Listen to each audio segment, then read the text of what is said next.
morning, good afternoon, good evening to some of you. Welcome to another CEG webinar. It's a pleasure to have you. My name is Lee Rensimer, so I'll be the chair for today, and we have three wonderful speakers who will be presenting their work today. First, we have Professor Flavio Carvalles. He's an associate professor of sociology at the Federal University of Rio de Janeiro. We then have Professor Eliana Amaral, who is a professor of obstetrics at State University of Campinas, known as Unicamp in Sao Paulo, Brazil. And we also have Jonathan Williams joining us, who is a doctoral researcher based at the German Center for Higher Education and Science Studies. And he's also a consultant. And so I think the plan for today is that Professors Eliana and Flavio will be presenting their work for 25-30 minutes, and then Jonathan will be leading a discussion with them. And after that, we will open up the floor to the audience for some Q&A and some discussion with all three. So until then, if you would please all ensure that your microphones are muted. You're welcome to use the chat function at any point. And when you feel ready to add a question that you'd like to ask, you can put it in the Q&A, which is a little box at the top. You click on, put your question in there. And then when we get to the Q&A phase, we can call upon you, and you can turn on your microphone and your camera, and you can ask the question to the presenters yourself. So I think that's all for housekeeping. So I'd like to hand over to our presenters. So the floor is yours. Okay, I think I'll speak first, right? So let me share my screen here.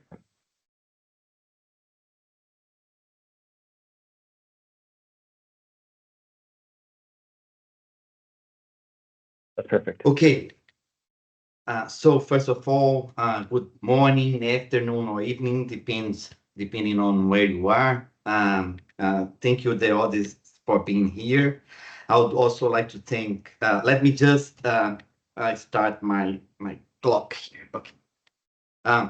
So I would like to thank Jonathan and everyone from CGAG involved in the organization of this event. It's really an honor to be here. I follow CGAG events, and to talk in one of them, it's a matter of pride for me, and especially in a dialogue with Jonathan and Professor Eliana, which you'll see in a few minutes of how our work connect.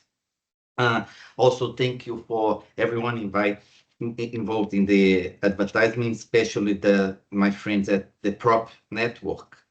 Some of them I are here, and I hope that in the future we can meet again and continue this dialogue that we'll have this morning. Let me start acknowledging my collaborators. I'll present results from two papers, one that is published with Marcelo Medeiros and Clarissa Tagliari at Higher Education Policy, and the other is a work in progress that I do with Pedro Souza, Gabriel Banaja, and Fabio Maciel. It's a follow-up to the first study. I promise that I'll be more analytical in a few seconds, but I want to start from basically like in these kinds of engagements, sometimes there are doctoral students and other types of students watching, and I like to say like to tell where ideas come from, right? And these papers and actually the research program that I'm conducting here in Brazil, it came from common sense. The trigger that called my attention to these issues came from basically my everyday life, our everyday life. These people on this line are all like singers, TV presenters. It's like Lady Gaga was selling higher education in Brazil. You know, these people also, they sell cell phone plans, cell phone cell phones, every type of commodity that you see in the TV, on the internet, etc., that's being sold like as a typical good.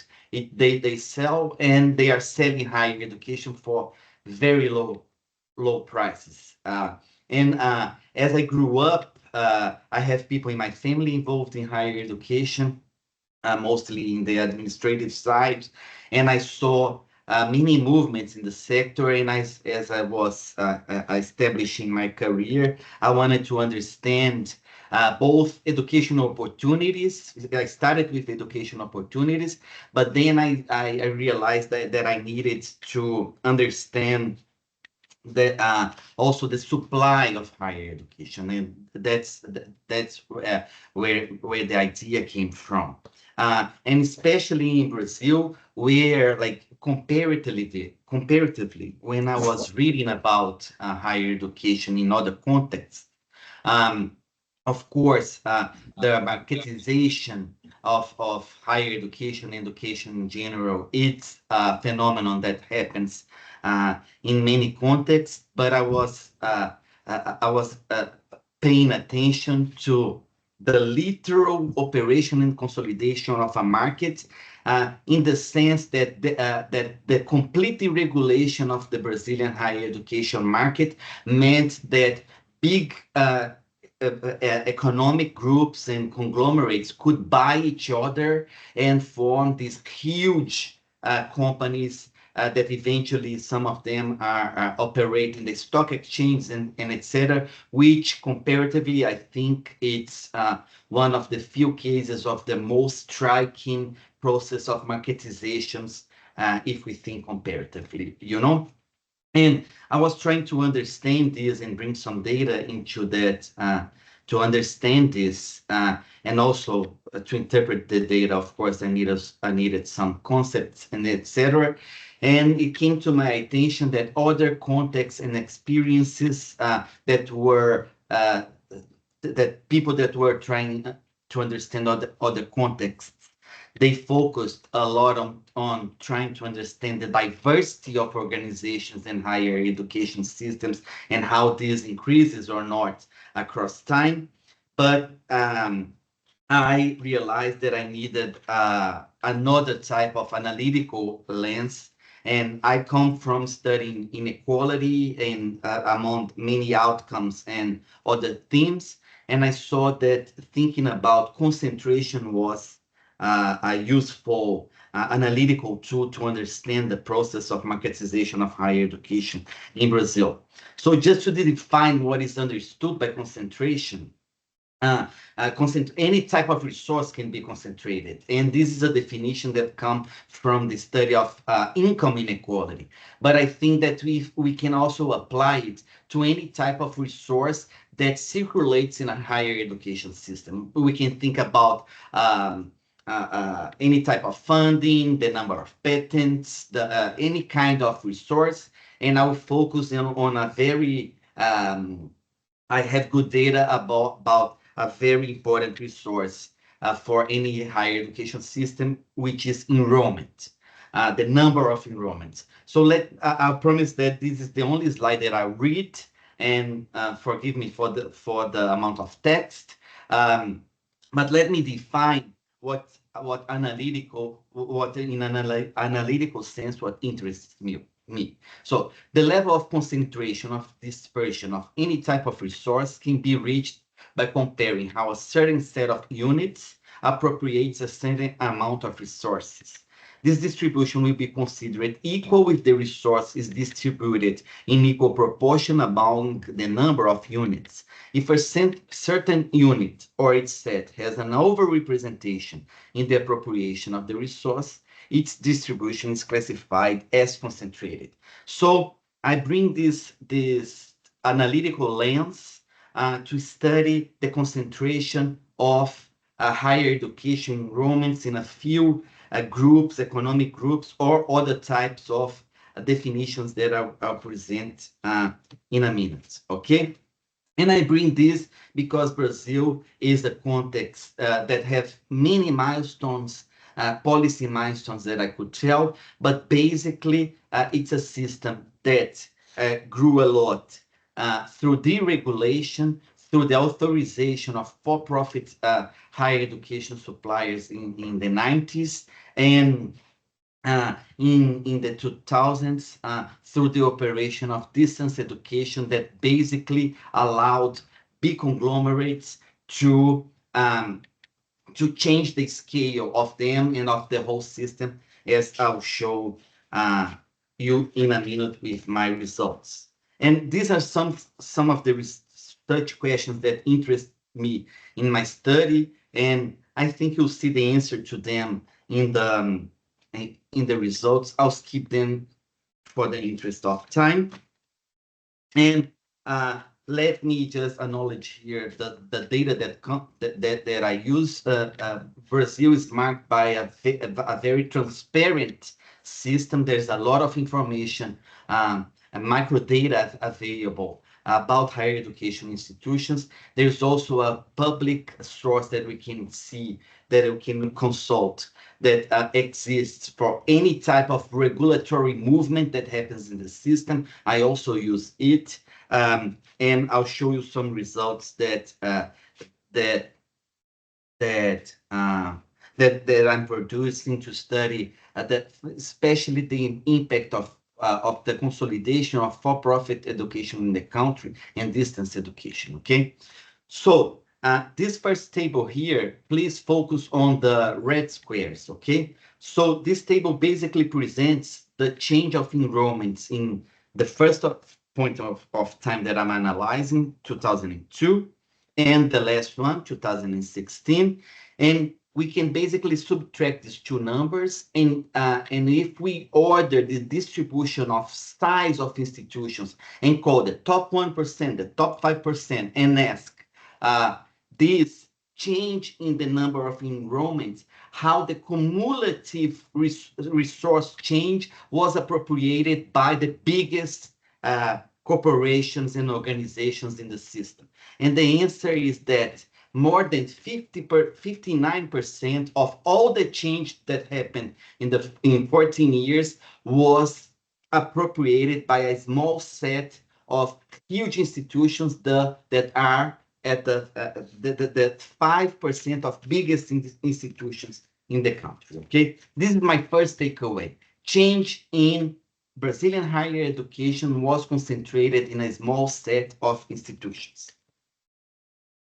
And this was the change. This is another way of thinking about these changes.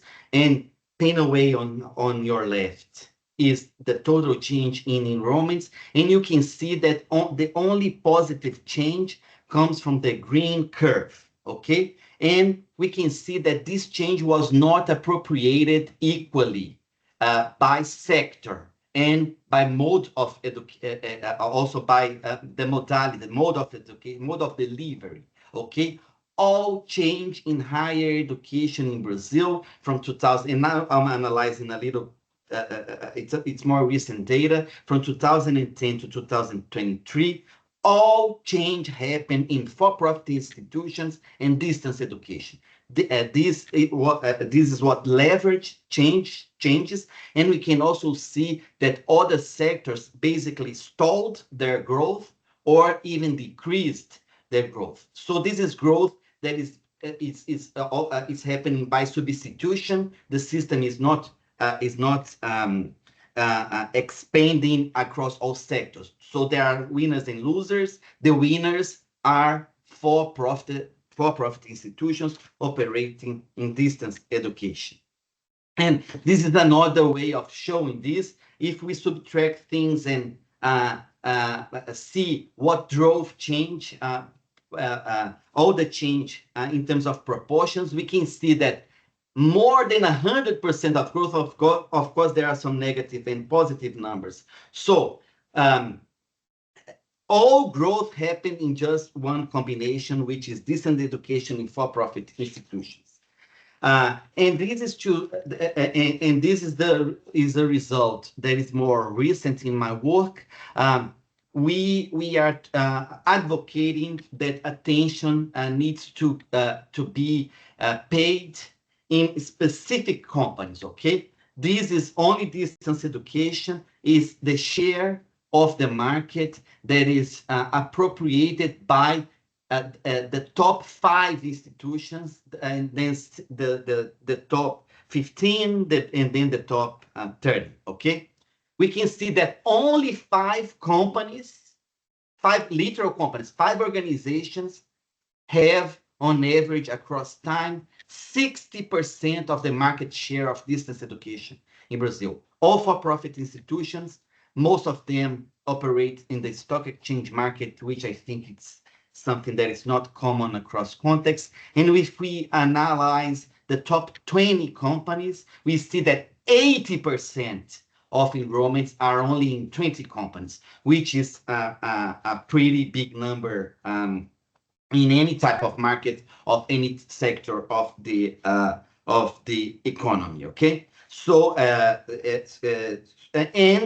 actually, like, unfortunately, our data underestimates this number because the Ministry of Education does not investigate the shareholders and who owns these companies. So I would say that the market is even more concentrated, but unfortunately, the data don't allow us to have a more precise number. But even underestimating, I think it's a it's pretty big. Okay, and we can also see that this is how much these top 5, top 20, etc., grew by different periods, and we are separating here because there was a big we are separating time here because there was a big regulatory change in distance education in 2017 that basically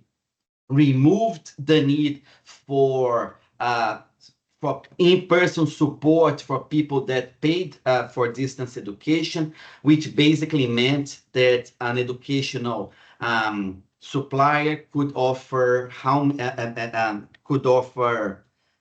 vacancies and offer their services basically anywhere with any kind of with the removal of any kind of presence support for students. And we see that the rate of growth among the top companies was very different. The top 5 companies was very different from companies of other sizes, which indicates that there is the power of the incumbent in this situation.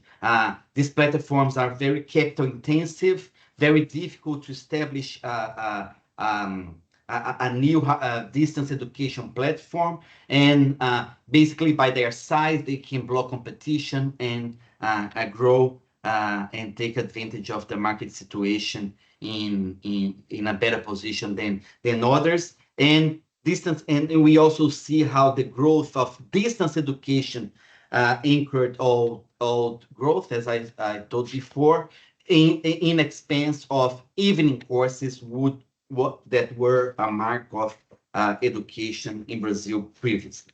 Okay, so these are basically the results. I'll skip the last one just to mention some points here, and I finish here. So I think that the concentration analytical lens is really necessary to understand the process of higher education expansion in Brazil. This brings all types of questions, regulatory challenges that we need to be aware, and by the type of expansion that we are seeing here, and mainly through distance education, that we don't know a lot about. For instance, an expansion that follows basically a franchising models. So selling higher education is becoming something that in terms of strategy of these companies, we can compare with other types of commodities and goods like sandwiches, for instance, which brings I think all kinds of even philosophical questions, what is the meaning of higher education in Brazil, and what's the impact of this highly marketized system across professions, and we'll see with the presentation of Professor Eliana an interest case study that how the medical profession is operating in this system. Thank you for your attention. If you want to keep in touch with me, here is my email, and thank you very much.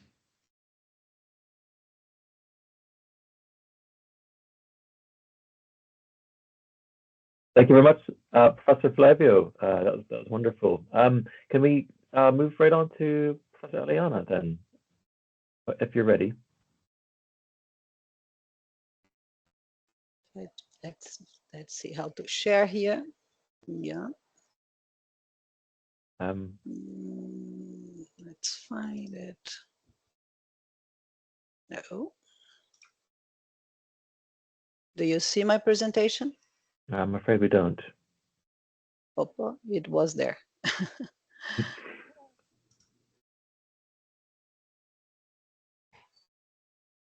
There we go. Oh, I think we see ourselves. You might have shared the wrong screen there.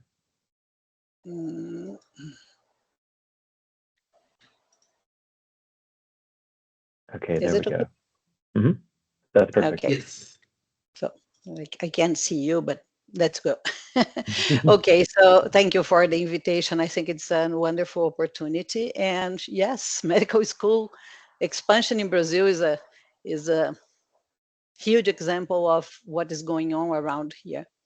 So I put a subtitle that I say who will pay the bill, because it's, as a medical educator myself, I'm full professor of obstetrics, but have been working in medical education the last 20 years and higher education in general in the last 10 or so years. So I have the let's say the lens of an educator and someone who is looking for the quality of the profession offered. Okay, so all the discussion about more doctors needed in the world comes from the international arena as well. So it's a discussion that is going through the last 20 years, and WHO supports that because believes that there is a scarcity of health workers. But let's see that health workers, meaning doctors and other health workers as well. And there are some data, of course, that correlate, associate in a way, improved health system performance, reduced burden of diseases, and better health outcomes with the increase in the number of medical doctors, so the density of medical doctors. But other changes also happen at the same time. So how to separate what is the component of having more doctors than improving the system and even access to medication, etc. So there are some calculations that said that 3.3 medical doctors per 1,000 population could be a good number to reach. And this number was considered like the gold standard for a while. So what happened is, in the world now, we have almost 40,000 medical schools. And you see in a minute that we have in Brazil more than 10% of these medical schools are here in Brazil, what is kind of too much. Sorry, because lost the good view. So the question is, the number of medical doctors you need is related to the health system you believe you should have. So it depends on the health system you are. And in Brazil, because of this discussion on the need for more doctors, lots of different programs were put since the starting in the early 2000s. So we implemented the unified health system that's free for charge for everybody. And then we put a curriculum on medical schools that started the national curriculums in general for undergrads. Then there are programs, the yellow programs are the programs that were set by the government to try to attract medical doctors to places in need. But then when you go to the blue lines, they are curriculum changes that were also motivated to, let's say, directed to say that medical doctors should be prepared to work in the health system, collective good, as well as individual care. So it's both sides in Brazil, what's different from other places. And finally, there is this head program that what we call More Doctors for Brazil. And More Doctors for Brazil started in 2013. And More Doctors had different components. And one component was recruitment of medical doctors from outside, in the case of Brazil, Cubans, but also a big expansion of medical schools and medical places. So was the timeline was about in Brazil. And now recently in 2025, we are discussing new directives for the curriculum, what has a lot to do with the expansion, and I will tell you that. And we have 437 medical schools nowadays registered at the Ministry of Education registration system. So as I told, many different programs were set during this period that changed the profile of not only the medical schools themselves, but also the profile of the students.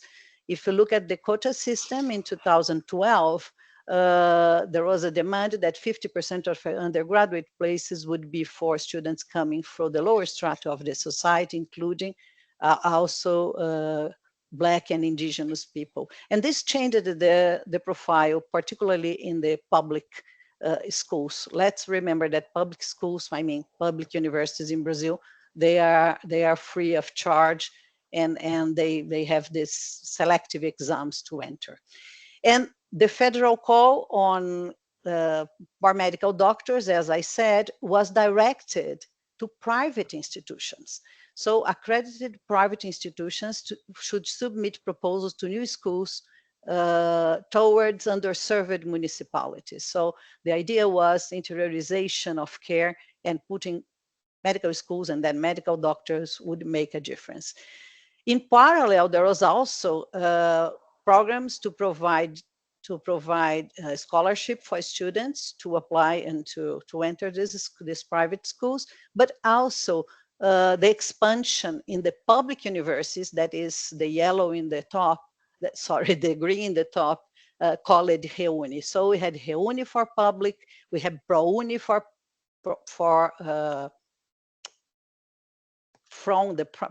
private institutions apply it to students with public scholarships. Okay, so I already mentioned these two components of the More Doctors program that was very loudly in Brazil, I might say. So just remembering all these steps for us to have an idea. If you look at the two yellow boxes here, in 2001 to 2003, around this time, we had let's say 200 schools. Then in 2013, we already had around 338, and now, as I said, 437. Okay, so this study that analyzed all these programs and the effect concluded that the recruitment component of More Doctors for Brazil program increased the number of physicians where needed, and it's true, you see in a map. And federal public schools expansion was more efficient to reach the goal, what means to reduce the regional inequities, because we saw changes in the offer of care, because in our curriculum, medical curriculum in Brazil, it's a demand that since the very first year, students go and work in the public health system as well. So we see here a little different perspective or effect or impact of public schools expansion, very small, versus private schools expansion that was really big. So how can we see the expansion? Here is another publication from Sheffer, very recent, March this year, showing that in these 20 years, 2003 to 2023, we had this growth in numbers, medical doctors workforce, so increasing every year, even during the time that by law, we shouldn't have more medical schools being open in Brazil. But then really happen. Okay, so see the map by Schaeffer, and you can see that 2003, the blues are very concentrated in the. Hva heter det? IT-hjelp for å få til å koble på Sorry, PC-en. Så hvis det I er noe can du hear vil some printe, så kan du voices. sende det til meg. Det er enkleste vei, i alle fall. Sorry, can I continue? Ja.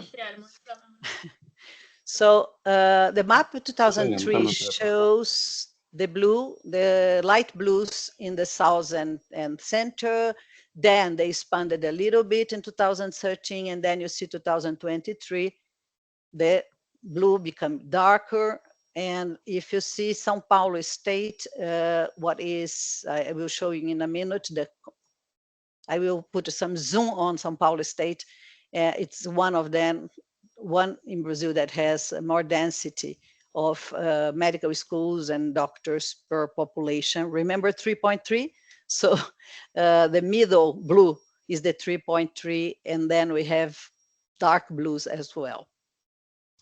And of course, what happened is that there is a concentration of this expansion of medical doctors and medical schools according to the education as well as economic, like income tax return data that is published by the foundation, one foundation that is studying this area as well. So of course, it happens that medical schools are expensive. They are expensive for students, paying for fees, and they are being concentrated. They were expected to be in the small cities, but there's a lot of concentration in the big cities and in the states that are the wealthy states. The big problem is, if you look at these test scores, ENAD is a test that is taken by students when they finish undergraduate programs. And ENAD from 2019, so 4 years ago, doesn't take into account many schools that already open after that. You see a big difference in performance. So you have almost 80% of the public schools performing well, what is the score 4 and 5. And you see almost similarly numbers, 80% or a little bit less, among the private schools is scoring 3, 1 or 2. 1 or 2 is unacceptable, and 3, of course, is the minimum acceptable. So the quality offered is totally different because medical schools demand hospitals, demand supervision all the time. We train under supervision in small groups of students.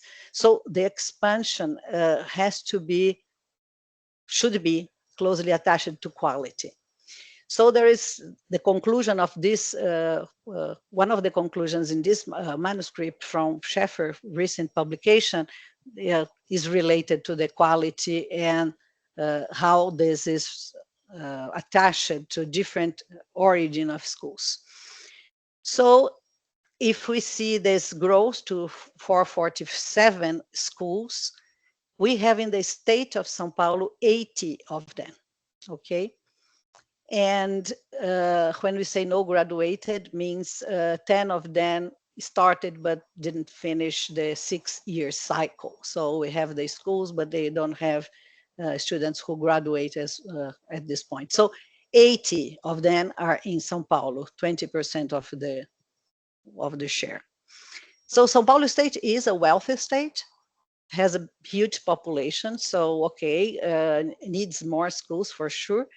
But the point is that doubled since 2013. And because it's a dense state with, let's say, a small part that is more, it's even difficult to say rural, but that has more need. In fact, you see the concentration that are in the wealthiest parts of the wealthy state of São Paulo. Among them, 31 new private schools, 9 public schools, and 4,000 more students. So almost 83% of them are private. They are split as this map shows. And if you see what happens in these two to regions that are just open, no colorful dots, Itapeva and Registro, they are the poorest areas in the state where we should have medical schools if you want to offer more posts for doctors there and etc. But then there is, of course, the challenge of supervision, services, quality of services. So happened that the medical schools and the new posts for students, the new places, they are concentrated in São Paulo area, where you see a lot of blue dots, and blue dots are the private ones. So dark and light blues, they are private. And then you have this scarcity around the state where I live. Campinas is the one on the top of São Paulo, and there are spots where we know that are wealthiest regions as Ribeirão Preto and São José do Rio Preto, who have more schools. And the public ones, the ones that students don't pay, are the ones who are red and orange. Even the blue ones, they are called public, but they are from municipalities. And municipalities from the old times, they can ask for fees. The new municipal universities or schools, they cannot. So the old ones, they can. So public that is not paid is red and orange. Okay, so it was mentioned before about the big conglomerates. Happens the same in medical schools, and here it's just the share of groups in the state of São Paulo to have a kind of general view. But there are very strong groups that have many schools are outside of São Paulo that they are not in this share. These are the biggest groups in São Paulo, among São Paulo medical schools, but not in Brazil. And that happens, the same happens as Flavio comment. My main question is always, is medical education a public good? I believe it is. It's not only medical education. I think healthcare education in general is a public good. So there is now a lot of discussion about this, and even some posters, the competition among medical schools are reducing or are increasing the number of posters that are not filled in the beginning. So the market is a little overwhelmed now, at least around this region. It happens that.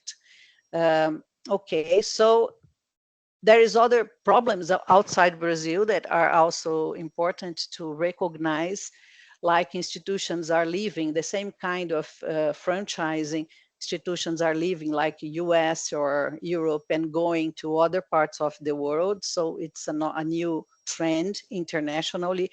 We don't have at this moment clearly in Brazil, but may happen in future, I don't know. On the other hand, discussions that medicine will have a big change with all this artificial intelligence resources and opportunities. So it's another big discussion. What means to have now almost 50,000 new medical doctors a year.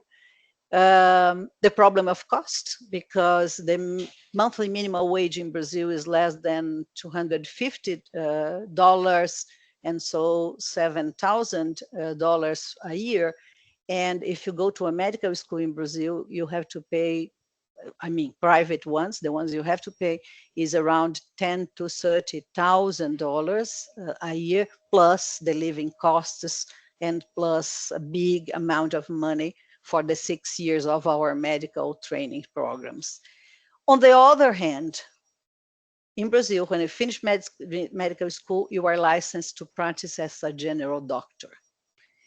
And then going to residence training, what is the specialization part, is not being attractive to the students anymore.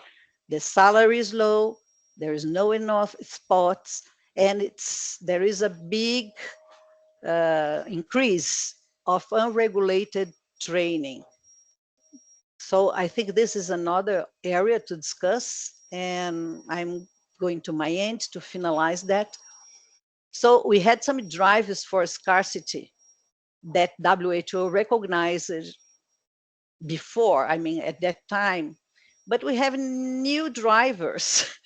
People are looking for less stressful lifestyle. There is an increased financial needs and debts for graduates, the people who are now rushing to pay and making a big effort, families, to pay for these medical schools, something that is new in Brazil. It's a movement that's really making now the consequences of that.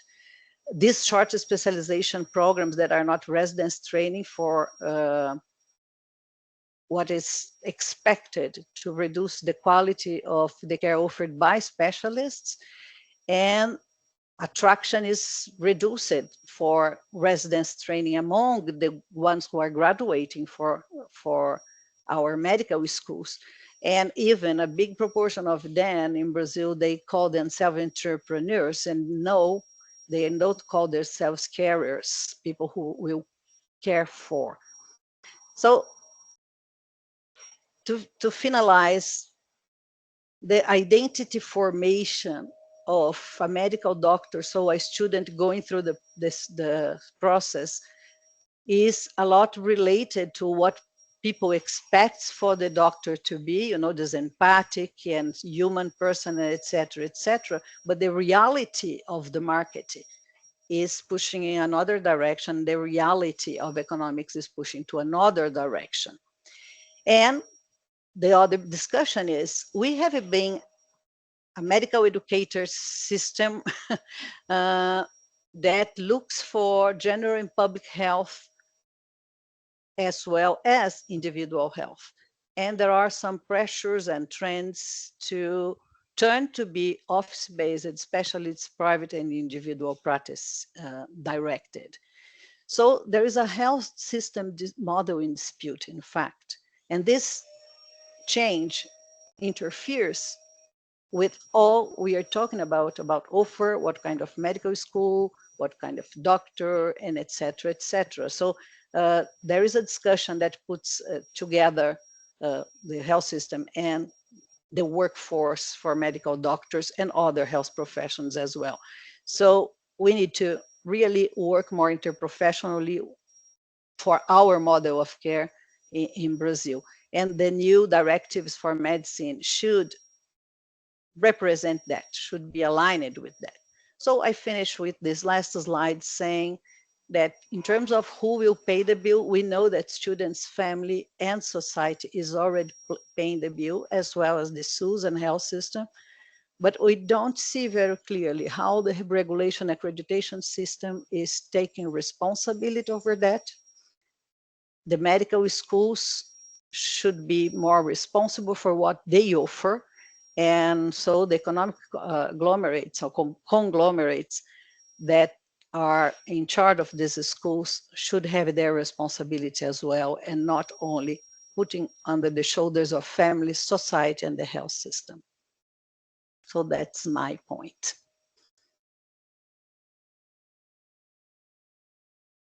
Very fascinating insight there, and also very colorful visuals too. It's actually really it's visually intriguing the way you mapped things out like that. I'm going to hand over to Jonathan Williams to ask a few questions to the presenters, and also while he's doing that, I'd like to invite the audience to begin sharing and formulating your questions, putting them in the Q&A so that we can get right to those after Jonathan finishes. So Jonathan, over to you. Excellent. Yeah. Hi, everybody. I'm happy to be here, and I'm very happy that Flavio and Eliana were able to come here and share your insights from all the work that you've been doing. I'm going to ask, I'll start with a couple questions for Flavio, and then I'm going to ask you one as well, Eliana. But just to start, Flavio, so a lot of the students that are studying that you've described that are studying with these conglomerates in Brazil, they're studying online where there's solid empirical evidence of kind of poor outcomes, at least from the US, from online learning in similar kinds of contexts. Many of these students have had kind of really weak primary, secondary school preparation. Many of them are mature learners. I can't remember exactly what the average age of these students is, but it's high, who are studying part-time while working and often caring for families. And so, you put the picture together, right? And these are not circumstances that are favorable to learning at a higher education level, right? And so we'll often ask questions, I think, in these contexts about the quality of instruction that is delivered in the kind of private system that you're describing. But there's serious questions also about what kind of higher education delivery is even possible under these kinds of circumstances. And so I'd be curious if you could tell us a bit about the kind of public purpose of higher education delivery in these circumstances, in these systems. So, what benefits do kind of does this expansion through kind of private conglomerates through online learning offer from kind of a public policy lens for Brazil? Okay, Jonathan, thank you for the question. Well, I think this is the question of ultimate concern for everyone involved in our system, because it's as Professor Eliana showed, we are, for instance, we are interested in having doctors that are skilled but also have skills that are social emotional and also medical and etc. And this hits every type of profession. And you saw that I'm very data oriented, and we unfortunately don't have reliable and good data to answer this question. We would need to observe labor market outcomes, but we do have some interesting data regarding how the students, I don't know, vote with their feet, dropping out and not continuing education, and the rate of dropout rates in distance education is super high. But I think your question also brings the interest in terms of brings attention to the importance of regulation. From all types of angles we can answer, but one which is very important, as Professor Eliana just mentioned, which is higher education as a public good. And I'll be just a little bit philosophical here, but it's not in the interest of abstraction, it's in the interest of the consequences for the public of expanding something that we really don't know what is the meaning of, what type of skill and quality these professionals are bringing to the labor market. So let's think about teachers, which more than 90% of Brazilian teachers are being produced in distance education, so they don't have experience in the classroom themselves, and it's something that it's the type of skill teacher needs. Everyone has been a student and know how important the contact is, empathy, and all types of skills. And we really these people are not that they are learning through a screen. And of course, this varies by economic groups and institutions, but the amount of supervision, grades, and everything. Many of the institutions are unfortunately diploma mills, basically credentializing people that we don't know how they will arrive at the labor market. And let me just I'll finish, but just saying, let's say you work in education in a small municipality, and they have teacher shortages. Any professional that presents himself or herself in this type of situation needs to be hired, because it's better to have, maybe it can be better to have one low-skilled teacher than no teacher at all, at least from the point of view of the public service provider. But if we don't know the responsibility of the person providing the service there, what is happening? So I think this is of utmost importance in our context here, and I'm not very optimistic. Seeing the situation with the glass half full, I would only say that one good thing, like Professor Eliana showed us a lot of maps and regional disparities. Distance education has this good outcome, that one consequence that we can bring education to the hinterlands of Brazil. And in our work, we are showing that this happens. But I think we need to ask these types of questions. The main outcome that I can tell you is about the dropout rates, but I think it's a whole research program that needs to be conducted in the research system in connection with the regulators to inform the public of these outcomes. Great. Thank you so much, Fabio. That's super interesting. And I will throw one question at Eliana as well. So Eliana, I know your presentations focused a lot on medical education in Brazil, but I know obviously you're on the State Council of Education in São Paulo. You were in a executive role in Unicamp as well at the University of Campinas. So you have kind of a broader view. I'd be curious if you could tell us a little bit about kind of parallels or differences you observe and you think about kind of critical professions like teaching or engineering. When we talk about kind of Flavio's perspective on sort of the sheer numbers and your perspective on kind of the quality question, to what degree have those kinds of professions tackled maybe differently the challenges that you're thinking about in medicine? Okay. What we see from the perspective of the State Council on Education, where we regulate basic education, but higher education from the public sector in São Paulo. So it's a different, Brazil has these divisions, okay? The private and federal institutions are regulated by the Ministry of Education, and in the state of São Paulo, we regulate the state schools in higher education as well as the municipal school, but of course we have a view of what's going on. So what we see, Jonathan, we see that again, in health profession, things are growing, but there is a growth that is a very, it's worrying us.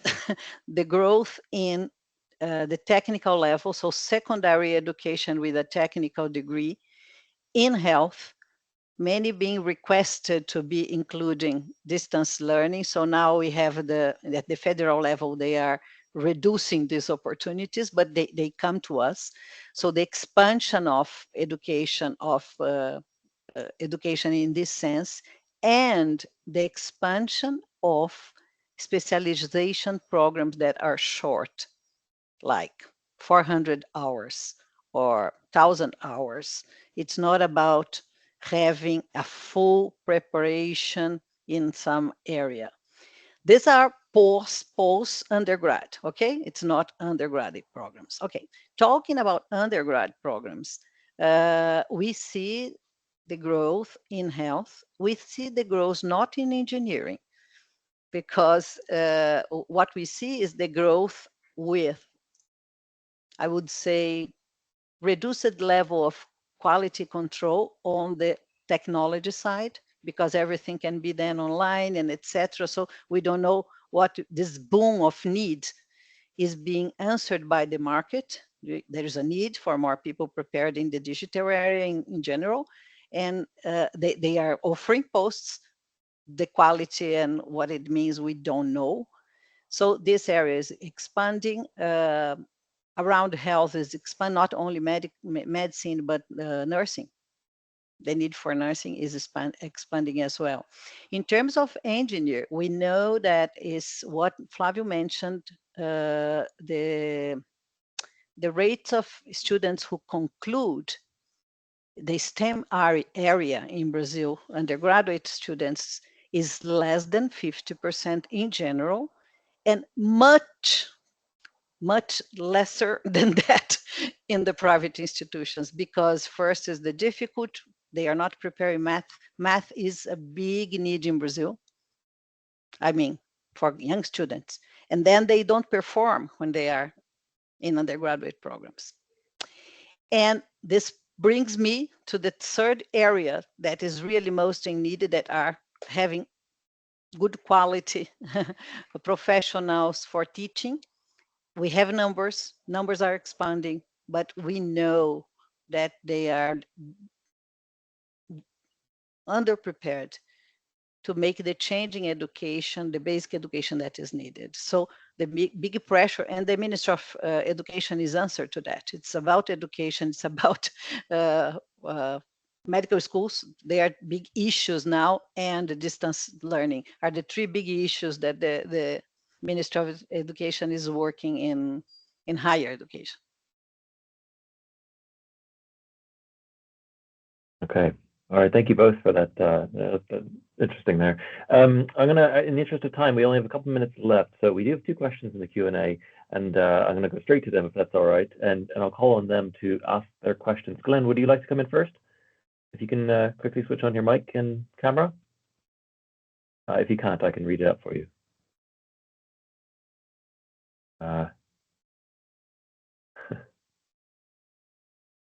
All right, Glenn, I'm going to just ask on your behalf if it's okay. He asked just, could both the experts profile some specific problems with marketization of education in terms of the academic quality? I think we've been just talking about this, but in terms of academic quality and the need for higher or better trained graduates to match industry demands. So he asked, what would be some examples of that? Is that something we could? Perhaps Lee, why don't we ask both questions at once, just in the interest of time? Yeah, okay. All right, let's do that. Let's do that. In fact, the other question is a bit of a pivot here. Anthony, I'm actually going to read on Anthony's behalf too, if that's okay. So Anthony's asking, he says, you oriented the context of explaining growth of the private sector beginning in the 1996, during the Cardoso administration. And he says, but isn't it true that the origins of private for-profit higher education in Brazil are rooted in the dictatorship era, the MEC-USAID agreement, 1968 reform? Could we say that private for-profit higher education was an authoritarian project with the goal of expanding access for economic development and diluting the influence of the public purposes of public higher education and the movimiento estudiantil? So I'd like to get your comments on that, especially the second one there. Okay, I'll try to be quick. So in terms of supply and demand and how the graduates perform in the labor market, I think it depends on the field of study, of course, but in general, what we are seeing is a decoupling of the system. So in terms of mismatch between field of study and occupation. So this has increased across time. If someone is interested, I have work about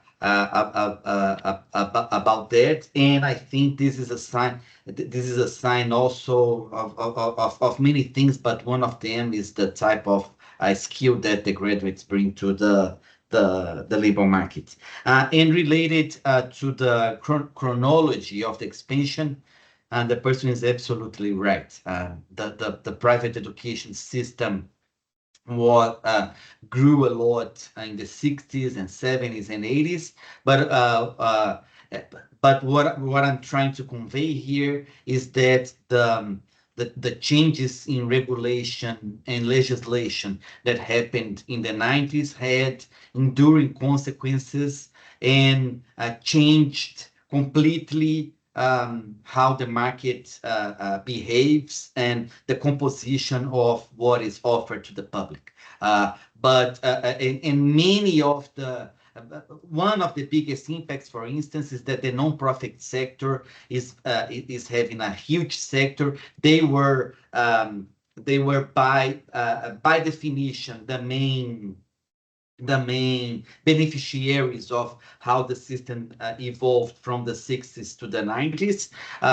But they are having a lot of difficulties because they invested more in fields of study and presence education, and my graphs show they are struggling to compete with distance and for-profit institutions.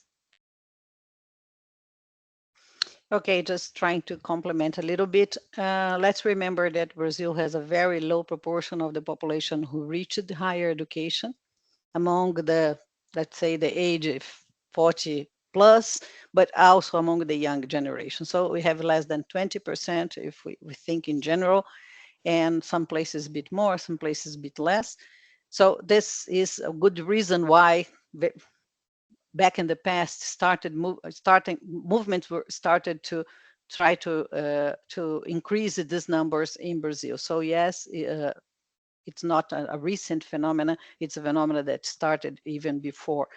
But what happened is with this balance between public and private that happened, and the regulation system and the growth, the regulation system lost capacity to follow that in terms of quality. So use it to be more close followed the quality of the system. But what happened is with this growth, it is becoming possible. And now, when my last slide was about this, the Ministry of Education wants a new agency specific to look at higher education accreditation, because in NEP, what is our traditional agency, is not being able to follow everything. So I think the huge size of Brazil and the Brazil problem is that. Let's remember that the rankings that show the quality of higher education in Brazil, they still have all the public institutions in the top positions. Very few private institutions reach one of the top posts. So we still have the picture of what comes. In 10 to 20 years' time, things will change dramatically, because also the public institutions have been undervalued, under-supported, and other things that are related. It's another discussion for us. So I think all this environment will change a lot. And what I say is my main concern now is, if I was a consumer from outside the system, how can I know what to do? I have very few money to invest. How to invest in the best way? Because I can invest 6 years in a medical school that's not preparing me. I will have the debit. Then I have to take extra and extra and extra programs. And then I will never be in a position to be a successful medical doctor. And I had no idea from the start.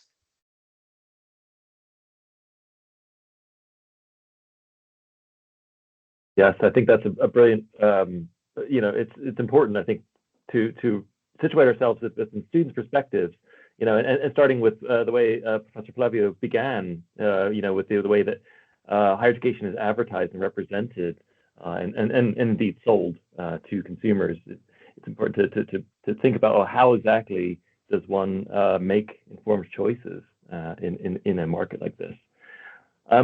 We do have to, unfortunately, leave it there. We're at the end of our hour. This has been a really, I think you've left us with a lot to think about. So thank you. There's a lot of open questions. I still have a few questions I might email to you afterwards. I want to ask you a little bit about the educational export sector as well, and whether there's a thriving market there for internationalization. But just in general, in terms of the traditional iron triangle of higher education, the lockstep relationship between access, quality, and cost. There's clearly a lot that depends on sort of political shifts and I suppose what happens next in the politics of Brazilian higher education. So I want to thank all three of you for your time today, for sharing your research. We look forward to reading more about it. And for our audience, we will be posting a recording of today's session if you'd like to go back or to share it. And also, with the presenter's permission, we'll put the slides on there as well. And so that brings us to an end for today. Also, just wanted to advertise for next Tuesday, we have another webinar, and it's going to be by Professor Wen Wen from Tsinghua University, speaking about the geopolitics and academic agency in Chinese STEM research. So please do join us for that. But I want to thank all three presenters again. Thank you for your time, and we'll see you at a future CG event, hopefully. Thank you. Bye for now.